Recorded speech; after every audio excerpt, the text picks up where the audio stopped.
Dia bagi saya tidak layak. Wajah beliau ini bagi saya ada ketika wajah hitam gelap dalam agama, ada kadang-kadang wajah yang berwarna-warni mengikut warna mana yang dia berjumpa. Kerana ada yang taksub, mereka tidak boleh diyakini bahawa inilah masalah pemimpin ini. The day of sentencing had arrived, but Mahathir did not want to punish Anwar without telling his deputy that he had enough evidence to sack him.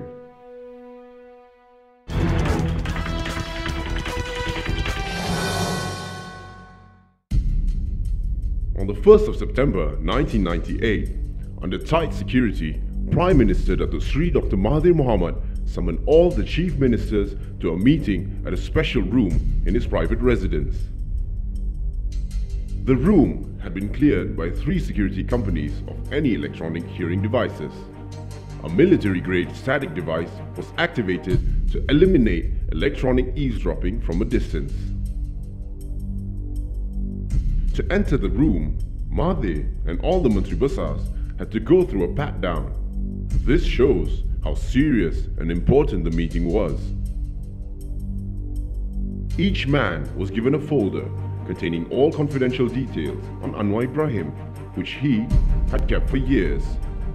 They comprised pictures, bank ledgers, invoices, statements, emails, and corporate records.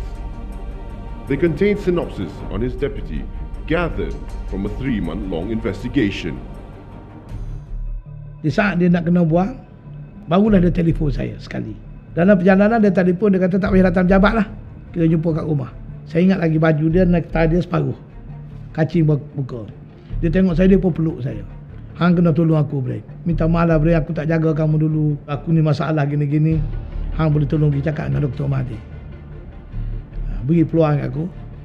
Aku nyatakan kesetiaan dan tak berbangkit lagi lah apa-apa yang berbangkit. Just give me another chance. Mahathir explained each and every picture, document, note, financial transaction, Anwar's relations with Saudi, and his backdoor dealings with PAS. The pictures that were given included Anwar in compromising positions with women and also men. Sampai ke rumah PM, cakap dengan guard, mula-mula guard tak nak layan. Sebab tak ada appointment. Dr. Mahathir turun.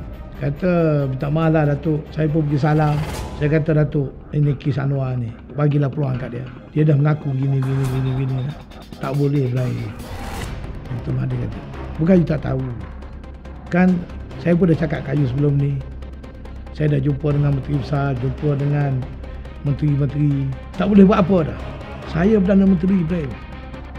Saya juga Menteri Dalam Negeri. Saya tahu apa yang dia buat. Perbuatan dia ni luar tabi'i. Buruk. Berdosa dari segi Islam saya. Kalau saya suruh ataupun saya kejar mata buat tak tahu dan membiarkan dia ganti saya sebagai Perdana Menteri. Dulu saya tak tahu dia macam ni. Saya angkat dia. Potong semua orang. Sampai tunggu masa je saya nak serah jawatan kat dia. Dr. Mahathir sebut dekat 7 kali. Dosa saya, Ibrahim. Berdosa saya, Ibrahim. Ginilah Ibrahim, dia kata. Kalau dia nak tolong dia, saya dah suruh Tun Dai jumpa dia. Saya dah suruh Tun Hani Umar. Saya dah suruh Tan Sri Mokhtar, Wakil Menteri Besar, jumpa dia. Untuk nak menyelamatkan maruah dia, keaiban dia, biarlah dia letak jawatan. Tulis surat dekat saya. Kata dia kecewa dengan saya, tidak bersetuju dengan dasar-dasar ekonomi dan keuangan yang saya sedang laksana sekarang. Saya gagal. Kemudian saya pergi jumpa dengan dia. Saya kata saya gagal. Dia suruh pergi jumpa lagi. Saya kata tak boleh dah. The decision made at the meeting was based on the discussion and opinion given by all of them after Mahathir asked for the advice whether Anwar could still be saved or not. But no announcements were made, despite many waiting journalists.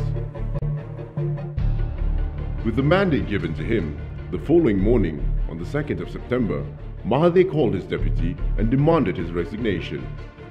But Anwar refused and warned that he would protest.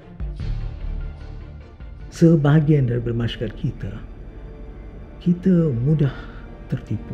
Yang percaya itu bukan rakyat biasa. Yang percaya itu golongan profesional. Doktor, peguam, accountant dan sebagainya. Kita begitu mudah tertipu. Ini yang saya bimbang tentang masa depan negara kita. Mahathir gave him until noon, where Anwar responded by preparing to hold street protest. By evening, Anwar received his letter of dismissal. Candles were lit and prayers were recited by his followers who had gathered outside his official residence. Journalists also arrived in throes. At that time, his wife, Wan Aziza, left to meet the Prime Minister's wife, Siti Hasma, to say goodbye. They were said to have wept and hugged. Anwar Ibrahim, dia buat banyak benda. Dan adakah Natin Sri pentingkan suami ataupun pentingkan rakyat jelata di Malaysia, termasuk Cina, Melayu, India, Kadasan, Iban? Banyak kali Anwar bergaduh, bergesek dengan Wan Azizah. Tapi maklum sajalah seorang wanita yang sudah berumur. Jadi katalah kalau dia tinggal Anwar ke, tak sokong Anwar ke, jadi anak-anak dia pun malu, maruah dia pun. Jadi terpaksalah dia telang walaupun pahit. When Anwar left his official residence the following day, his fanatic followers followed him to his private residence where Anwar made his famous press conference. I am the victim of a plot at the highest level of the government. They have targeted me because of my reforming spirit. I'm the best chance for democracy in this hellhole. And that is why they are after me. Perkara ni kalau nak dituduh sebagai satu konspirasi, dia tidak mudah nak tuduh benda-benda macam ini. Sebab dia melibatkan pihak yang ramai, polis, pegawai-pegawai penyiasatan, kemudian hakim-hakim terlibat, Dr. Mahathir siasat sendiri. Saya pun tu siasat juga dengan cara saya. Sebab dia kawan saya. Sebab saya tak mahu dia dianiaya. Dia memang orang yang charming, cara beliau bergaul dan sebagainya. Sebab itu beliau masih boleh menarik perhatian sebahagian besar daripada golongan muda. Tetapi kalau kita kaji secara mendalam, kalau kita tahu tentang selok-belok politik beliau dan apa yang dilakukan beliau pada tahap-tahap tertentu dalam riwayat politiknya, kita tahu dia ini adalah manusia yang tidak boleh dipercayai. It struck to us that he is a man who had twisted and corrupted the government's administration to his own end. To promote himself among the Malays and Muslims, he launched an attack on the Chinese and Christian missionary schools, sending Malay teachers to head Chinese and Christian schools and change Bahasa Malaysia to Bahasa Melayu. The process of implementing policies, all the while like pulling a thread from a bowl of flour, suddenly became like an avalanche. Ya, apakah rakyat kita yang begitu mudah tertipu dalam soal-soal ini? Dalam soal politik juga, ya, kalau kita tak fikir dan kita tak cuba memahami apa yang berlaku, kita juga boleh tertipu. Kita kan semua manusia. Dan kita ni bukan maksum. Dan kita memang diingat dari segi Islam pun. Manusia ni bila dia tak ada pangkat, tak ada harta, tak ada kedudukan, nampaknya baiklah. Dan selalunya kita ni diuji bila kita ada pangkat, ada harta, ada kedudukan.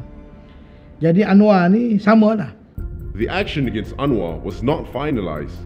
The political rift in Malaysia climaxed the following night when Anwar attended the UMNO Supreme Council meeting, which discussed his flaws and was accompanied by his supporters and followers who were prepared to do anything as they were paid a huge fee.